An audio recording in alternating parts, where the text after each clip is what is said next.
On revient pour la suite avec nos chers invités Watie Yao, Daniel Messan. Il est journaliste, analyste politique. Achraf Ouro-Sama, lui, il est homme politique du PDP. Il est juriste de formation. Et puis le doyen Emmanuel Vivien Tomi, directeur de publication de Plume Libre, conseiller en communication politique. On va parler de ce sommet qui a pris fin, le sommet à États-Unis, Afrique.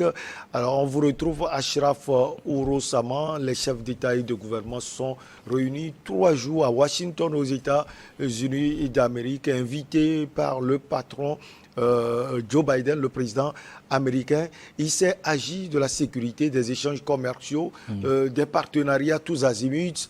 Le sommet a pris fin. Qu'est-ce qu'on peut retenir, Achraf Ouro-Sama? Qu'est-ce qu'on peut retenir? J'aimerais commencer en me posant la question, quelle est l'opportunité d'organiser un tel sommet? Et qu'est-ce qu'on peut attendre vraiment de ce sommet-là? Je trouve que ces dernières années, je trouve quand même infantilisant que des sommets de cette nature continuent. C'est-à-dire, on assiste au sommet Chine-Afrique, sommet Union Européenne-Afrique, sommet États-Unis-Afrique. Nous sommes dans une logique, vous m'excusez vraiment pour l'expression, dans une logique de mendicité qui ne dit pas son nom.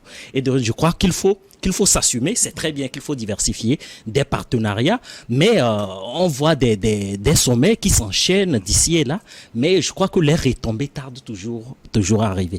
Donc, non seulement les États-Unis manifestent leur intérêt aujourd'hui à accroître leur présence sur le continent, c'est que c'est beaucoup plus des questions de géopolitique qui se jouent. Et je ne les en veux pas autant pour moi de privilégier quand même des enjeux géopolitiques. Vous savez très bien qu'aujourd'hui, l'obsession des États-Unis, ça il faut le reconnaître, c'est de contrer l'influence chinoise et russe.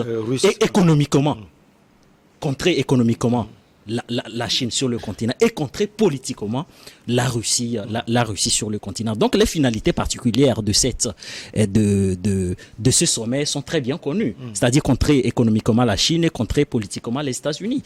Donc est-ce que les États-Unis ont une volonté de mettre en avant les intérêts de la coopération entre la Chine et entre l'Afrique et les États-Unis? Donc il y a des intérêts latents.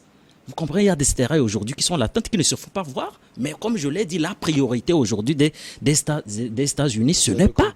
Voilà, c'est de contrer. Donc, bon, c'est vrai, hein, il y a eu des déclarations de bonne foi durant ce sommet.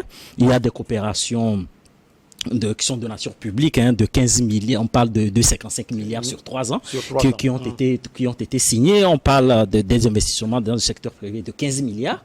Donc, ce qui veut dire que les États-Unis... vous savez, pendant longtemps, on a toujours accusé les États-Unis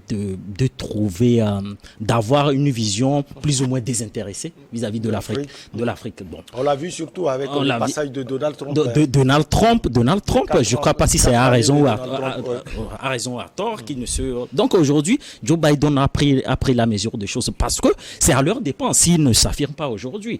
Parce qu'on a la Chine qui est sur le continent, l'omniprésence de la Chine, l'omniprésence de la Russie. Je ne vais pas revenir avec tous les enjeux qui se jouent aujourd'hui dans le Sahel. Donc, au nom, par exemple, du terrorisme aujourd'hui, il y a eu des discussions aussi sur la sécurité. Comment renforcer la sécurité, comment faire face au terrorisme. Moi, je dis, si les États-Unis veulent avoir des résultats escomptés, c'est toujours bien d'avoir l'ambition de contrer la Chine et la Russie sur le continent, mais c'est très bien de rendre effectives les déclarations de bonne intention, les projets qui ont été annoncés lors de ce sommet-là. Avec vous, Daniel Watie, on peut s'intéresser à un côté précis. Il s'agit de la sécurité.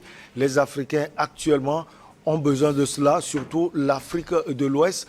On a entendu le président ghanéen Nana Akufo-Addo qui a fait une déclaration fracassante, suppliant même les États-Unis à les aider sur le plan sécuritaire, puisqu'il dit que le groupe Wagner serait actuellement au Burkina Faso. Alors sur ce point précis, les États-Unis d'Amérique doivent véritablement aider l'Afrique.